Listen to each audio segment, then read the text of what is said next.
નમસ્કાર દર્શક મિત્રો, અભિપ્રાય ન્યૂઝમાં તમારું સ્વાગત છે। વડોદરામાં ગેસ સપ્લાયને લઈને ચિંતા વચ્ચે વડોદરા ગેસ લિમિટેડ તંત્ર એક્શનમાં આવ્યું છે।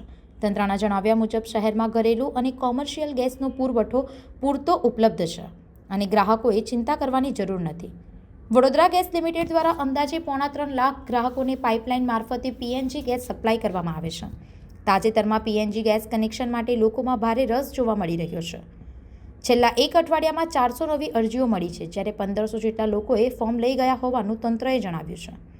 ફેબ્રુઆરી મહિનામાં પણ 1350 જેટલી અરજી નોંધાઈ હતી। કોમર્શિયલ ગેસ કનેક્શન માટે પણ અરજીઓમાં વધારો થયો છે। હોસ્પિટલ, સેવાભાવી સંસ્થાઓ, સ્કૂલ અને કોલેજોને પ્રાથમિકતા આપવાની વાત તંત્ર દ્વારા કરવામાં આવી છે। સંવાદદાતા સાથે અભિપ્રાય ન્યૂઝ, વડોદરા। વધુ સમાચાર જોવા માટે અમારી યુટ્યુબ ચેનલને સબસ્ક્રાઇબ કરો અને જોડાયેલા રહો ફેસબુક, ઇન્સ્ટાગ્રામ અને ટ્વિટર પર।